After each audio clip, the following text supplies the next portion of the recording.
Yeah, packaging automation is really coming. We offer, a high output version on our sterilizing equipment, which will automatically aseptically transfer the product right into a filling system and either fill retail pouches or bulk pouches, and then seal them in a modified atmosphere that will promote stability for over 1 year in a package.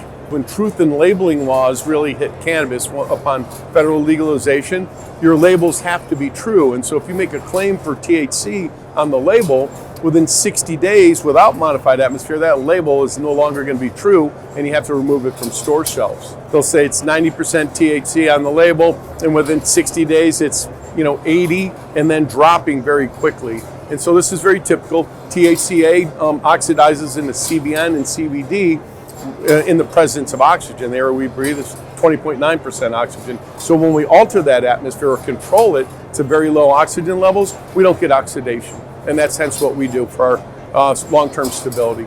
Yeah, well, many don't know that is the mechanism of being out of label, but it is just oxidation. And we see this in food, in pharma, in the nut industry.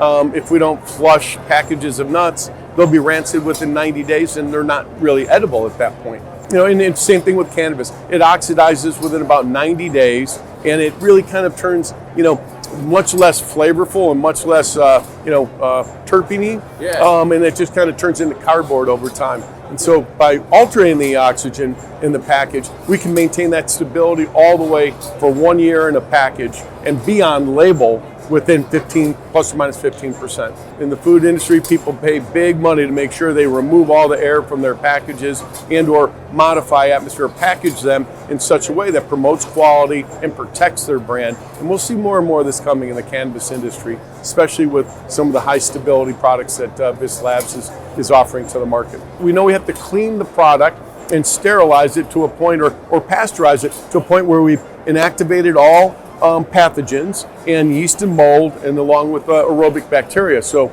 we want to make sure we clean it and sterilize it, and now we're prepared for long-term storage, and that's where we'll transfer it into a package, very, very low oxygen level. We may inject terpenes into that package at the same time that we're sealing it off.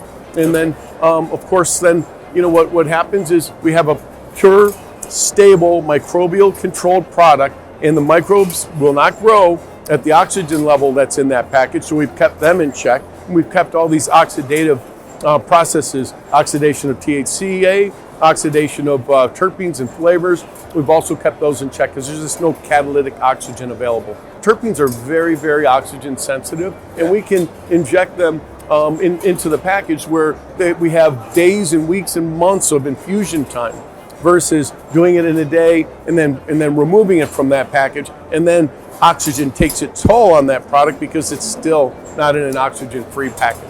Cryopasteurization is very unique. Cryogenic pasteurization starts with medical grade water and liquid nitrogen. We boil off the liquid nitrogen and we create a cryogenic vapor. It's that cryogenic vapor that will sterilize the product in as quick as 120 seconds, but certainly within 220 seconds, completely sterilize the product, and then we'll purify it.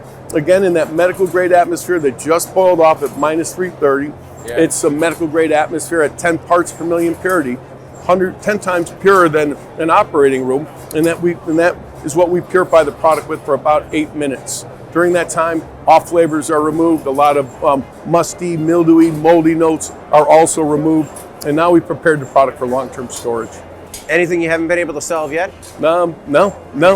Just federal legalization. Yeah. That would be very nice, and it would be also very nice to have cannabis be a safe product in that it's pasteurized and not unpasteurized like other products that are in the marketplace. Federal legalization, I feel like, is going to help streamline all of compliance. It'll help streamline compliance, and hopefully it'll provide a safe product for consumers, because it's not always safe in every state that you go to. My personal belief is cannabis is being grown and it's known to be an inhaled product. And because it's an inhaled product, it should fall under the medical standards for inhaled products, which is sterility and not present with pathogens. And so I would like to see a lot more medical grade packaging available in the recreational market, because that's really where it belongs. Working on next is very high speed systems with, for cannabis, being able to, automate the system. Again, our high output system will automatically deliver it right to a bagger, very similar to the Paxium machine behind us, and we'll flush and follow that product all the way into the package until it's sealed in a zero oxygen atmosphere. Which territory right now is the most exciting? The hottest market right now is really Europe. I mean, they're just in the infancy stage. I call it the green rush, where everyone's trying to, get in as quickly as they can with the right equipment. But everything in Europe is medical grade, and so everything goes through EU GMP certification process, and that in and of itself is a long process. So, but it's a very hot market, and it's great to see the excitement in the industry. Awesome. Thank you very much. Great. That's great. Great. Crushed it. Yeah.